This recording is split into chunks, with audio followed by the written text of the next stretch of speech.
Thank you. I thought it was planned to start at 5:30, so I came just in and probably on time to start. So my name is G T Vinig. I'm from the University of Amsterdam Business School. My area of research and teaching is technology and entrepreneurship. So we look at blockchain and cryptocurrency from different perspectives.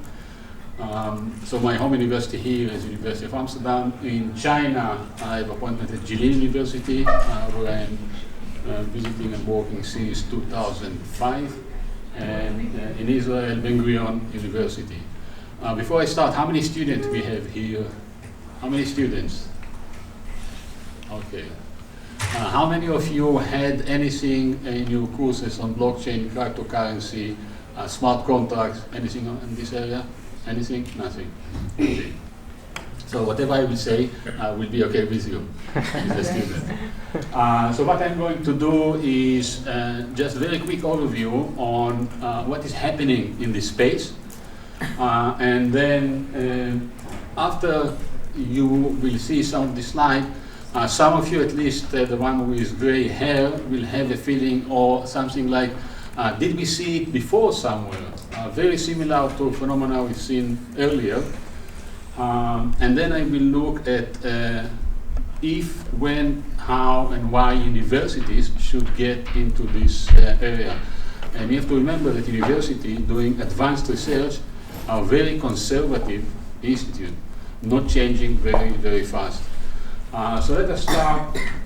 Like all of you, when I have a question, I ask Google. So the question I had was, how much is being published in looking at these four keywords? Bitcoin, blockchain, cryptocurrency, fintech. So you see hundreds to tens of millions of links if you look at Google.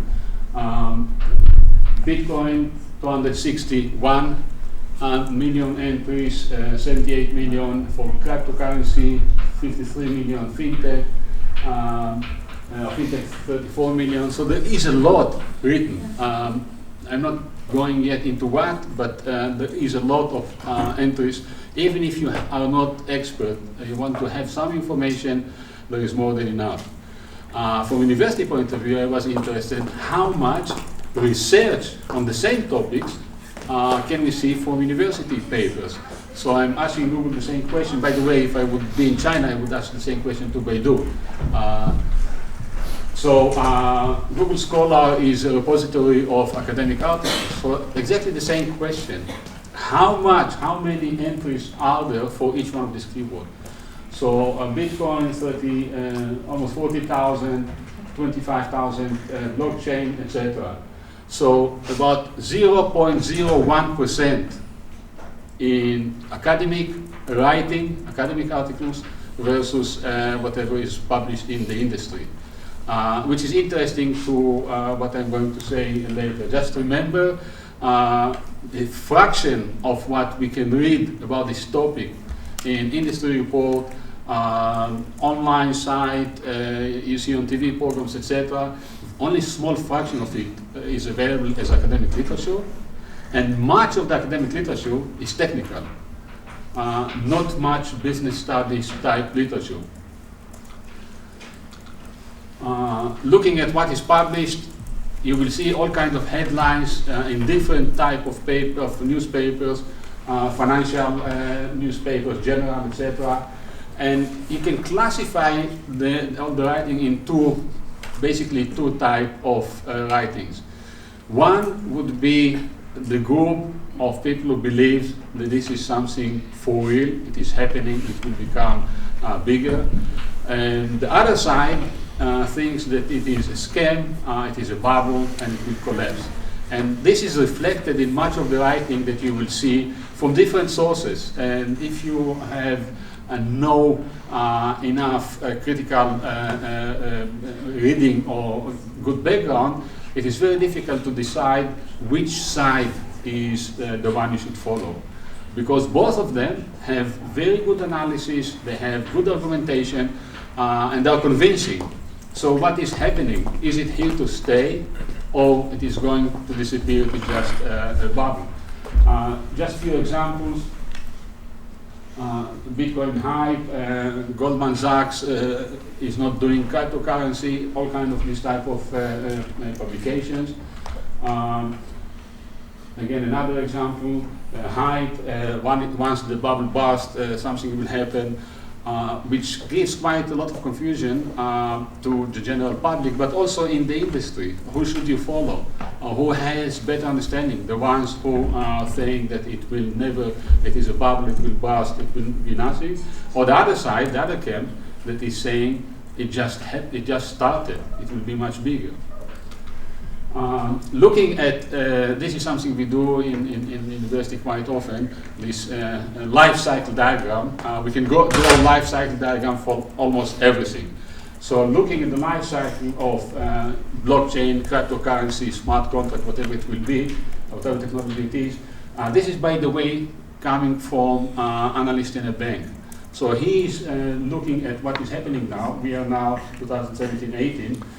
We are something in, according to him, in a pilot phase.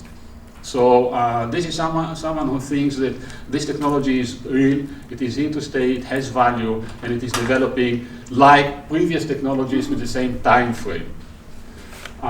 When you have or listen to interview with the traditional institute, banks, investment, etc., what you will see and hear from them is something like, current financial systems are working perfectly fine today, why should we adopt new technology?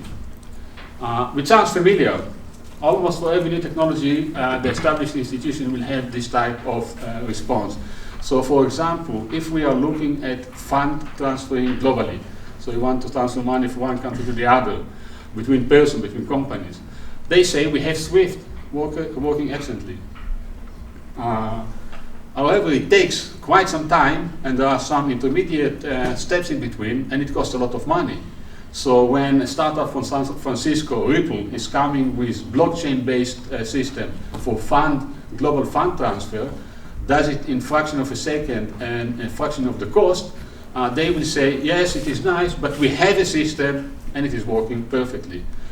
So there is very interesting views between the ones who have to adopt it and the ones who may benefit from it, but these are the largest institutions which actually are holding back at this point in time.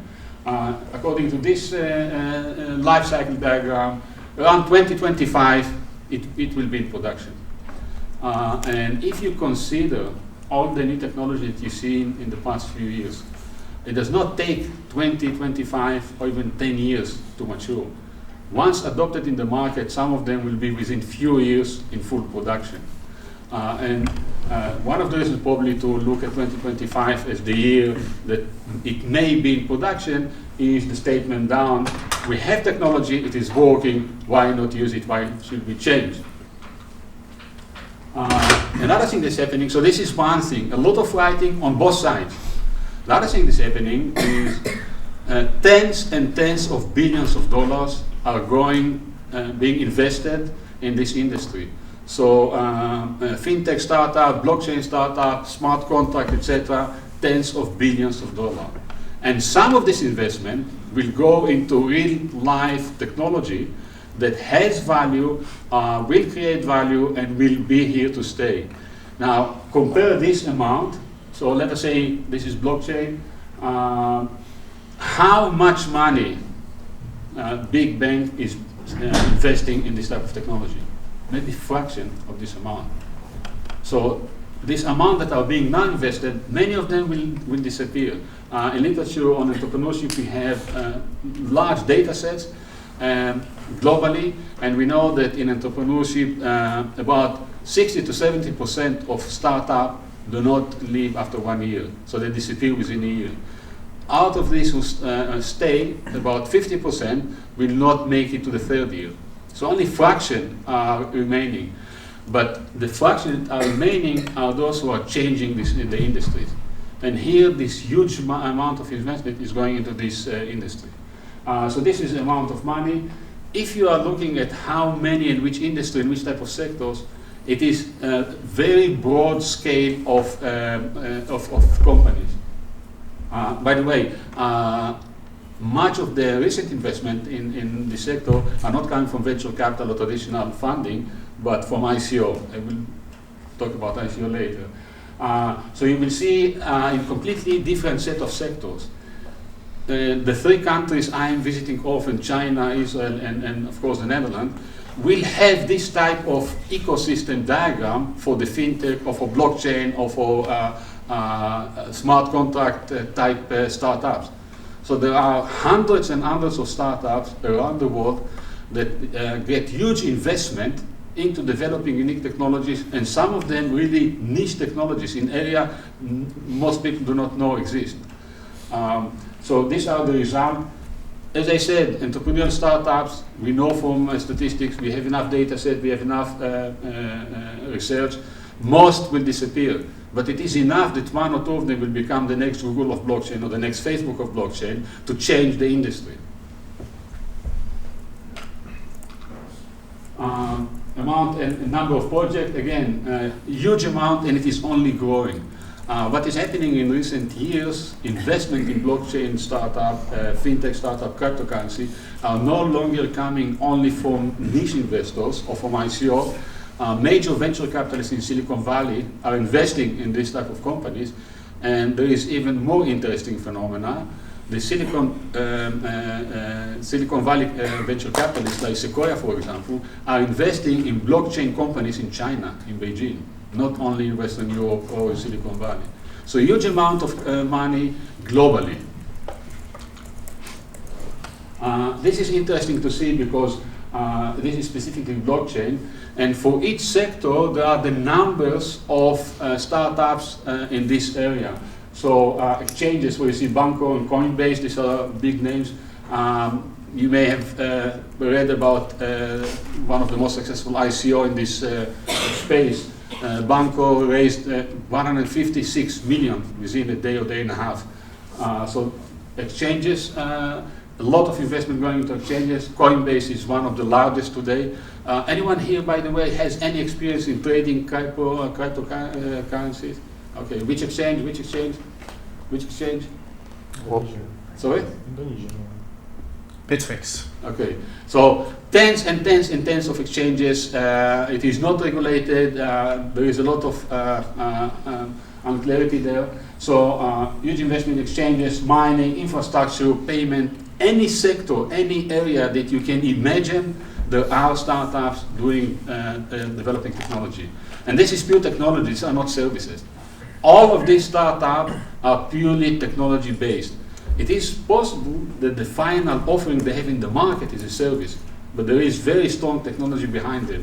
Hundreds of startups in different areas are being developed now, and they get huge investments.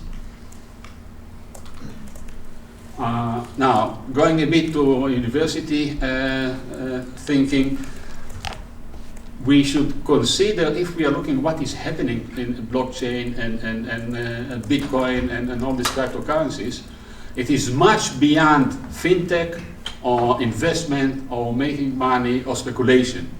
The basic motion behind this movement is a kind of political, economical changes in the society that are fueling all the emotions behind this movement.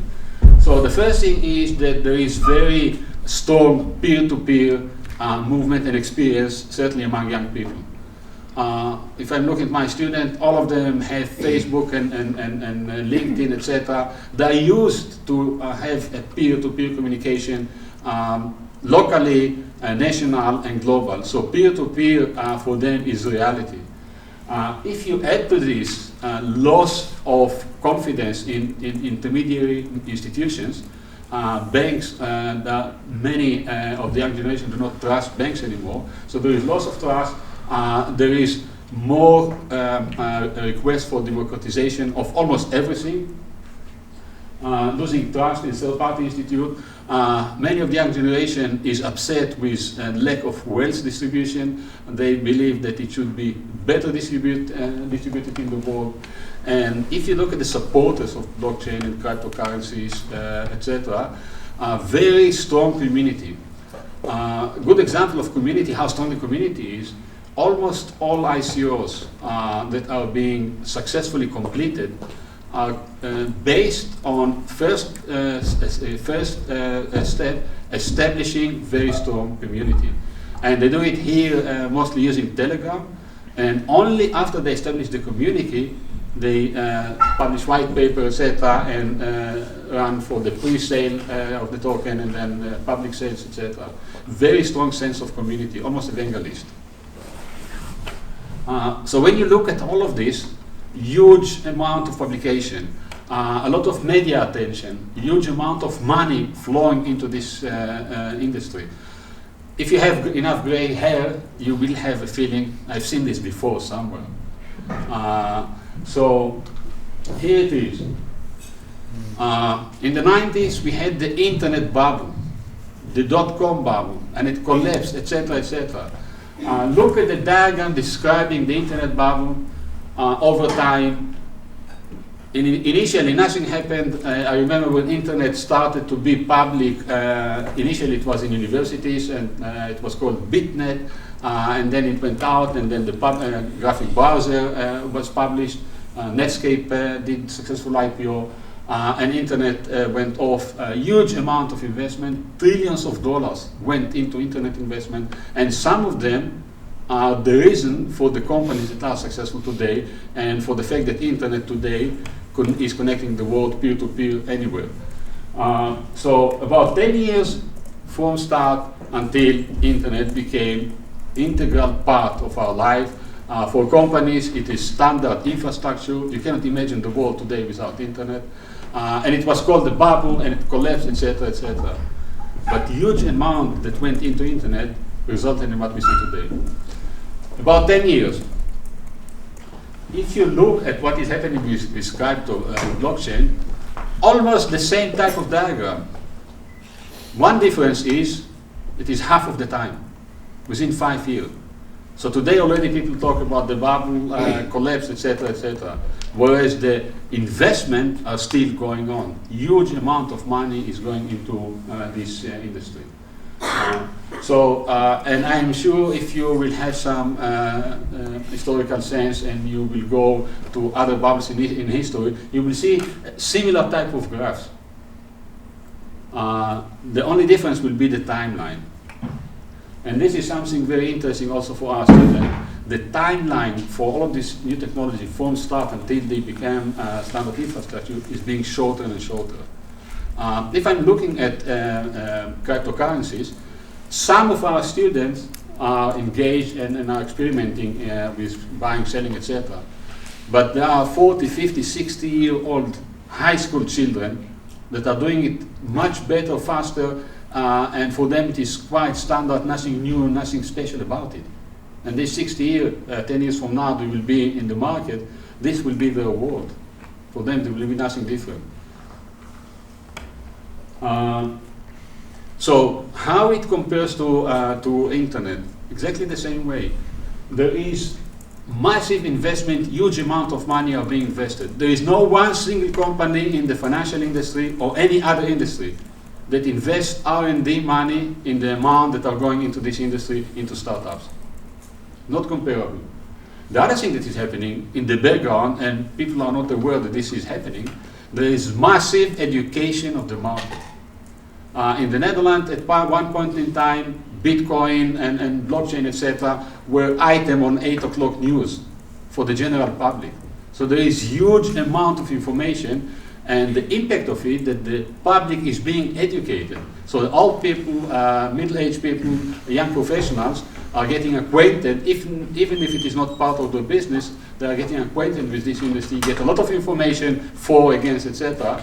And the young generation is just is participating in it. So this is one thing that happens. So huge amount of investment, massive education of the market, very short technology cycle. Very short technology cycle. From the first ICO, I think it was 2012, first ICO, a few thousand, a few tens of thousands of dollars. We are now 2018. ICOs are happening on a daily basis from tens to hundreds of millions. Very strong community, so the supporters of this movement really believe that it's going to not only to improve technology for financial, etc., but also improve the world. So they're supporting it very heavily. And if you are looking at the wealth that was created only with this cryptocurrency, anyone has an idea how much money, how much wealth is created around cryptocurrency today? How much is the cryptocurrency market worth? Anything? 450 billion. Yeah. So 450 billion within how much time? Few years. Since the creation of Bitcoin, it's about 10 years. But the big jump was so more than 400 billion in wealth was created and distributed around the world. Obviously, it's not even distribution, of course, but it was created, it is being distributed. And then the question, and this is my interesting part for me, is should we include it into curriculum of business schools? I'm teaching in the business school, we are doing research in the business school. If yes, how, why, etc. Again, nothing new. Going back to history, in the 1980s, there was something called derivatives. Anybody who read some papers and know about the financial crisis, this is one of the things that everybody understood, the bad financial product, derivative. Nobody understood what it is. So initially, the quote says here, just rocket scientists, this type of people understood derivatives. And years later, all business schools were teaching derivatives. Regulator, exactly the same as is happening with blockchain industry with cryptocurrencies. Regulator really hated derivative in the 80s. And then they embraced them. Happening today with cryptocurrencies. For example, you will see it is very, the institutions are very polite or they're not embracing very heavily, but you will see announcement, for example, for the head of IMF, from time to time, news release, banks should no longer ignore cryptocurrency. The Dutch central bank, positive news brief about Ripple.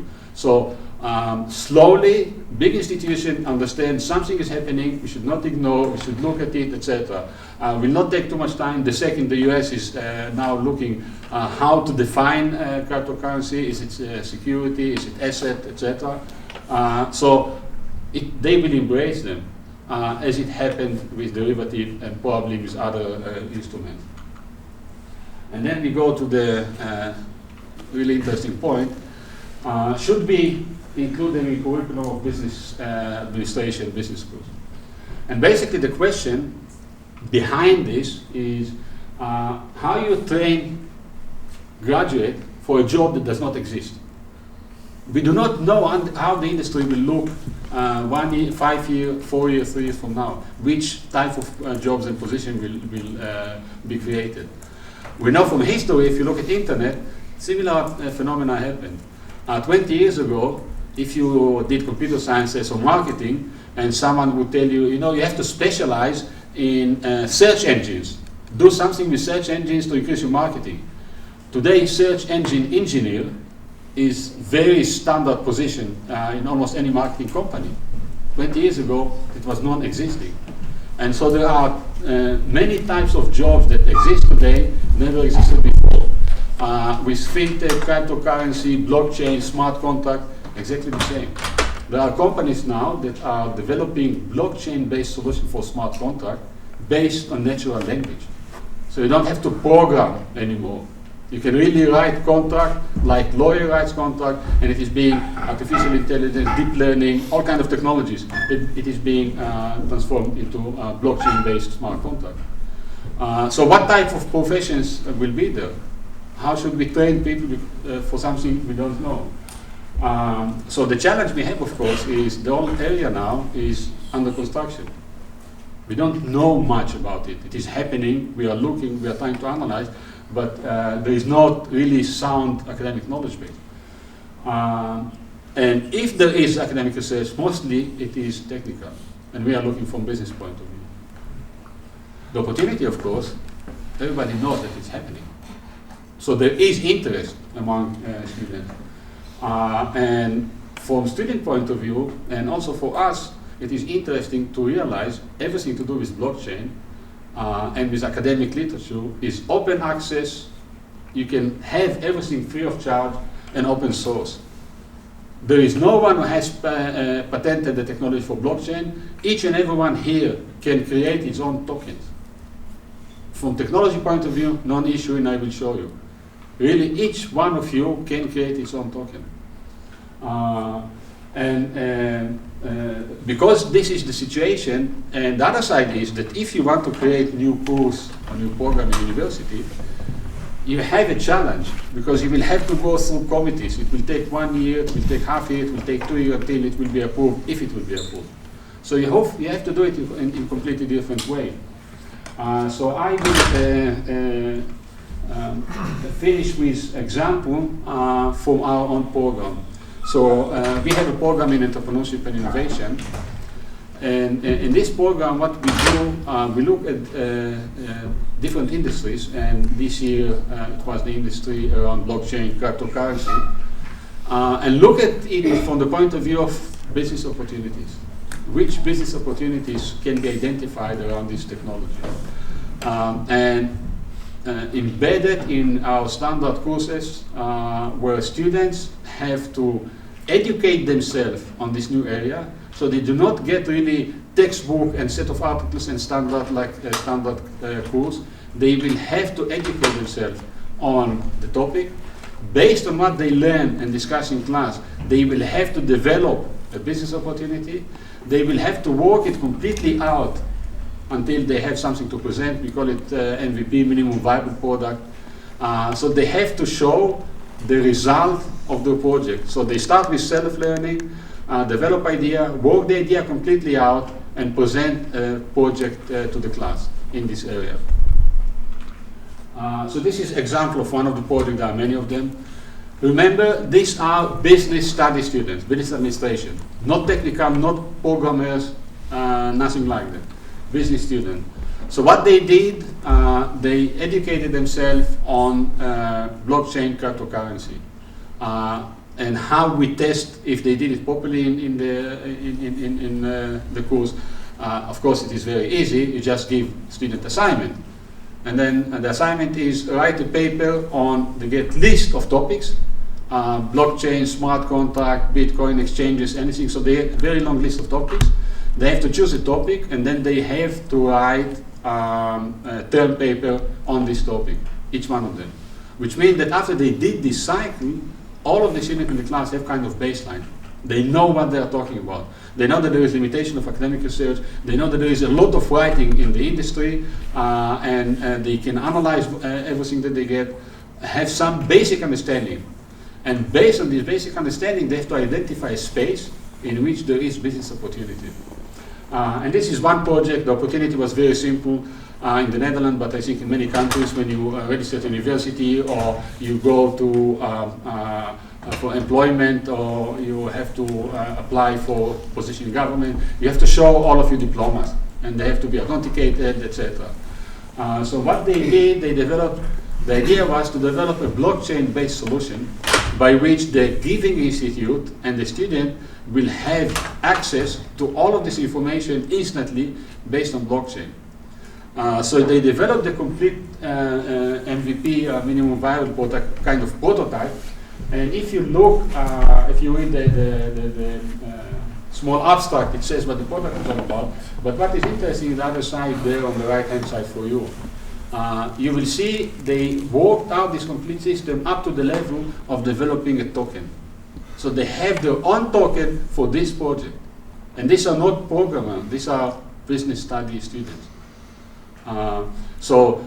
Doing this whole cycle, it was possible to include the topic into standard curriculum without going into the whole system of university where you have to develop a course and submit it to a committee, and the committee will say yes and no, it will take another 1 or 2 years, and by the time you have the course, it is really not relevant because the industry is so much further.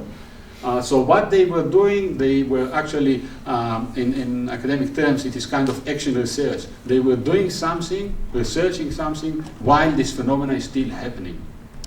And some of them will graduate in September, will go to the industry, they have some basic knowledge. This notion of including developing industry into the curriculum, we did it in the past, Internet of Things and other technologies. And we see our student today, for example, one of the students that graduated 2 years ago, started blockchain exchange startup, exchange for trading currencies, and they raised something like 40 million in ICO. It graduated just 2 years ago. So the opportunities are there, the cycle time is short, the technology is there, everything is open source, everything is accessible, there are no limitations. The thing that is not happening, you will see many business administration students from around the world will graduate today, tomorrow, end of the year, no idea what is happening in the background, and within few years, if they are not educating themselves, they are lost. So I will just summarize this advice to the students here, and the same advice I give my students. Regardless of what is your career perspective, you may want to work as management consultant for McKinsey, investment banking, or any other job for a large existing company. Most students are aiming at this career. Or you may want to work for a startup or technology company. And we ask them, what do you think is the most important selection criteria? So if you go to Google, you want to work, everybody wants to work for Google. What would be the most important selection criteria? So they think the type of university and the grade, etc. Important, but not the most important. The most important asset that this type of companies are looking in new candidate is the ability to educate yourself time and again when everything is changing. This is the most important, because today they are doing search engine, tomorrow they will do something else, and the day after tomorrow they will do cyber security for self-driving cars. You will have to educate yourself on an ongoing basis.